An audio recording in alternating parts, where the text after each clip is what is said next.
सूर्य देवाय नमः। मैं सीता प्रजापति आज लेके आई हूँ रविवार व्रत कथा, सूरज भगवान की कथा। सर्व मनोकामनाओं की पूर्ति हेतु रविवार का व्रत श्रेष्ठ है। इस व्रत की विधि इस प्रकार है। प्रातः काल स्नान आदि से निर्वृत्त हो स्वच्छ वस्त्र धारण करें और शांत चित्त होकर परमात्मा का स्मरण करें। आपको भोजन एक समय से अधिक नहीं करना चाहिए। भोजन तथा फलाहार सूर्य के प्रकाश रहते ही कर लेना उचित है। यानी कि आपको फलाहार या भोजन जो भी है आपको सूर्य के छिपने से पहले ही कर लेना है। यदि निराहार रहने पर यदि सूर्य छिप जाए तो दूसरे दिन ही सूर्य उदय होने के बाद ही जल देकर सूर्य भगवान को और फिर ही अपना व्रत उपवास है वो खोलें, उस दिन भोजन करें। व्रत के अंत में कथा सुननी चाहिए।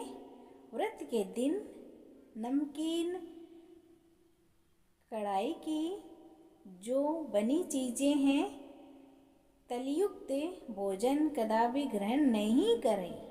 इस व्रत के करने से मान सम्मान बढ़ता है तथा शत्रुओं का क्षय होता है। आँख की पीड़ा के अतिरिक्त अन्य सब पीड़ाएं दूर होती है। एक बुढ़िया माई थी। उसका एक नियम था, वह प्रति रविवार को सवेरे ही स्नान आदि करके घर को गौ के गोबर से लीप कर भोजन तैयार करती थी और फिर भगवान को भोजन का भोग लगाकर फिर खुद भोजन करती थी। ऐसा व्रत करने से उसका घर अनेक प्रकार के धन धान्य से परिपूर्ण था।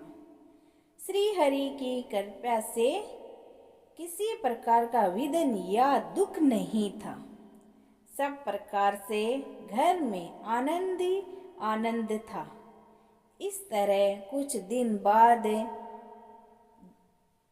जाने के बाद उसकी एक पड़ोसन जिसकी गाय का गोबर वह बुढ़िया माई लाया करती थी, एक दिन विचार करने लगी कि यह बुढ़िया सर्वदा मेरी गाय का गोबर ले जाती है, इसीलिए मैं अपनी गाय को घर के भीतर बांध लूँगी और बुढ़िया को गोबर न मिलने से रविवार के दिन ने अपने घर को न लीप सकी।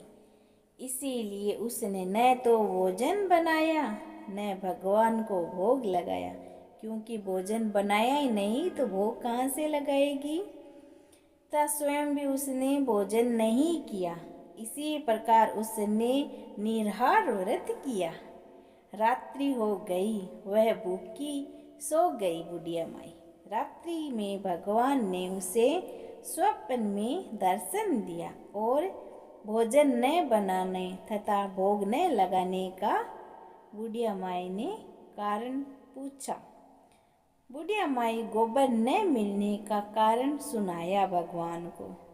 तब भगवान ने कहा कि माता, बुढ़िया माता, हम तुमको ऐसी गौ माता देते हैं जिससे सभी इच्छाएं पूर्ण होती है, क्योंकि तुम हमेशा रविवार को गोबर से घर को लीप कर भोजन बनाकर मेरा भोग लगाकर खुद भोजन करती हो। इससे मैं खुश होकर तुमको वरदान देता हूँ। मैं निर्धन को धन और बांझ स्त्रियों को पुत्र देकर दुखों को दूर करता हूँ तथा मैं अंत में मोक्ष देता हूँ। ये सूरज भगवान बुढ़िया माई के स्वप्न में ये सब कहा। स्वप्न में ऐसा वरदान देखकर भगवान तो अंतर ध्यान हो गए और बुढ़िया माई की आँख खुली तो वह देखती है कि आंगन में एक अति सुंदर गाय और बछड़ा बंधे हुए हैं। वह गाय और बछड़े को देखकर अति प्रसन्न हुई और उसको घर के बाहर बांध दिया और वह खाने को चारा डाल दिया। जब उसकी पड़ोसन बुढ़िया ने घर के बाहर एक अति सुंदर गाय और बछड़े को देखा तो वह द्वेष के कारण उसका हृदय जल उठा और उसने देखा कि गाय ने सोने का गोबर दिया है, तो वह उस गाय का गोबर ले गई और अपनी गाय का गोबर उसकी जगह पर रख गई। वह नित्य प्रति ऐसा ही करती रही और सीधी सादी बुढ़िया को किसी बात की खबर नहीं होने देती थी। तब सर्वोपरि भगवान ने सोचा कि चालाक पड़ोसन के कर्म से तो बुढ़िया ठगी जा रही है, तो ईश्वर ने संध्या के समय अपनी माया से बड़ी जोर की आंधी चला दी। बुढ़िया ने आंधी के भय से अपनी गाय को भीतर बांध लिया। प्रातः जब बुढ़िया ने देखा कि गाय ने तो सोने का गोबर दिया है, तो उसके आश्चर्य की सीमा न रही और वह प्रति गाय को घर के भीतर बांधने लगी। उधर पड़ोसन ने देखा कि बुढ़िया गाय को घर के भीतर बांधने लगी है और उसका सोने का गोबर उठाने का दावा न चला, तो वह ईर्ष्या और डाह से जल उठी और कुछ उपाय न देख सकी, तो पड़ोसन ने एक उपाय सोचा कि क्यों ना मैं अभी देश के राजा की सभा में जाकर कहती हूँ, और वो चली भी गई। देश के राजा की सभा में जाकर महाराज से कहती है, महाराज मेरे पड़ोस में एक बुढ़िया माई के पास ऐसी गाय है जो आप जैसे राजा के ही योग्य है। वह नित्य सोने का गोबर देती है। आप उस सोने से प्रजा का पालन करिए। वह बुढ़िया इतने सोने का क्या करेगी। राजा ने यह बात सुनकर अपने दूत को बुढ़िया के घर भेज दिया और गाय लाने की आज्ञा दे दी। बुढ़िया प्रातः ही ईश्वर का भोग लगाने जा रही थी और भोजन ग्रहण करने ही जा रही थी कि राजा के कर्मचारी गाय खोलकर ले गए। बुढ़िया काफी रोई चिल्लाई, किंतु कर्मचारियों के समझ में कोई बात नहीं आई। वह उस दिन गाय को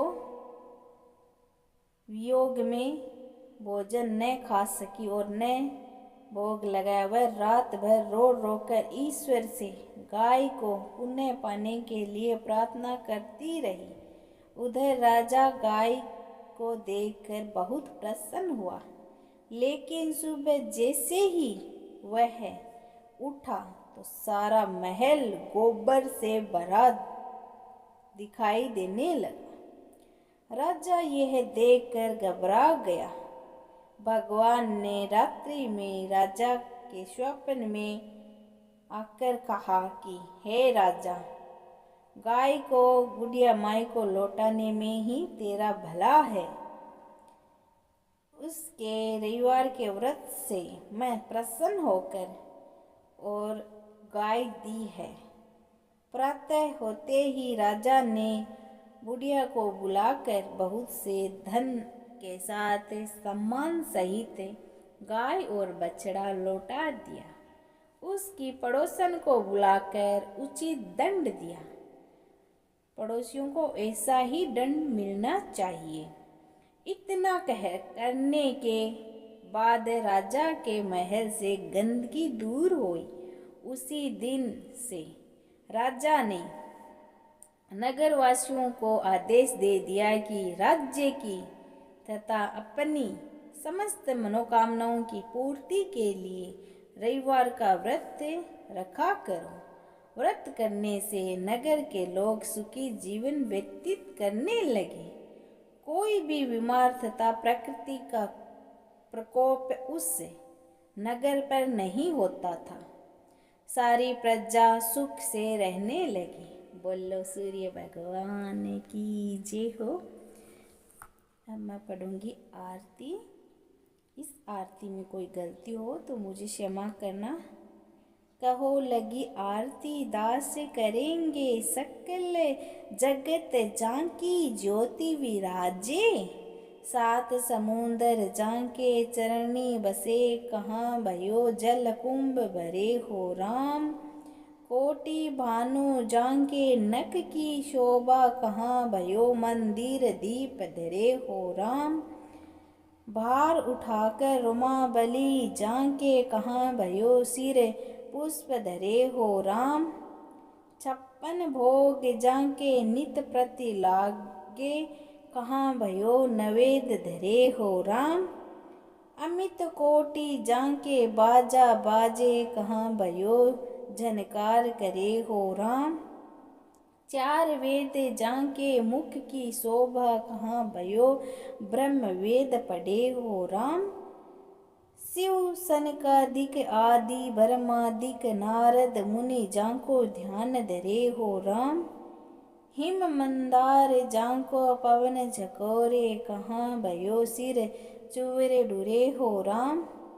184 बंदे छुड़ाए, केवल हरियस नाम देव गाओ हो राम। बोलो सूरज भगवान की जय हो। आपने कथा सुन ली और आरती पढ़ ली, तो अब हमको करना है मंत्र उच्चारण। ओम श्रीं ह्रीं क्लीं ऐं कमलवासिने स्वाहा। ओम सूर्य देवाय नमः। ओम आदित्याय नमः। ओम सूर्य देवाय नमः। ओम आदित्याय नमः। ओम सूर्य देवाय नमः। ओम आदित्याय नमः। ओम सूर्य देवाय नमः। ओम आदित्याय नमः। आपको ये मंत्र भी पढ़ना है और एक और मंत्र है, वो मैं बताती हूँ। आपको जल देते समय ये मंत्र पढ़ना है सूर्य भगवान को। ओम ह्रीं ह्रीं सूर्याय शस्त्र किरणाय मनवांछित फलम देहि देहि स्वाहा। ओम ह्रीं ह्रीं सूर्याय शस्त्र किरणाय मनवांछित फलम देहि देहि स्वाहा। ओम ह्रीं ह्रीं सूर्याय शस्त्र किरणाय मनवांछित फलम देहि देहि स्वाहा। ओम ह्रीं ह्रीं सूर्याय शस्त्र किरणाय मनवांछित फलम देहि देहि स्वाहा। ओम ह्रीं ह्रीं सूर्याय शस्त्र किरणाय मनवांछित फलम देहि देहि स्वाहा। ओम ह्रीं ह्रीं सूर्याय शस्त्र किरणाय मनवांछित फलम देहि देहि स्वाहा। ओम ह्रीं ह्रीं सूर्याय शस्त्र किरणाय मनवांछित फलम देहि देहि स्वाहा। ओम ह्रीं ह्रीं सूर्याय शस्त्र सहस्रकिरणाय मनवाञ्छिते फलं देहि देहि स्वाहा। ॐ ह्रीं ह्रीं सूर्याय सहस्रकिरणाय मनवाञ्छिते फलं देहि देहि स्वाहा। ॐ ह्रीं ह्रीं सूर्याय सहस्रकिरणाय मनवाञ्छिते फलं देहि देहि स्वाहा। ॐ ह्रीं ह्रीं सूर्याय सहस्रकिरणाय मनवाञ्छिते फलं देहि देहि स्वाहा। ॐ ह्रीं ह्रीं सूर्याय सहस्रकिरणाय मनवाञ्छिते फलं देहि देहि स्वाहा। ॐ ह्रीं ह्रीं सूर्याय सहस्रकिरणाय मनवाञ्छिते फलं देहि देहि स्वाहा।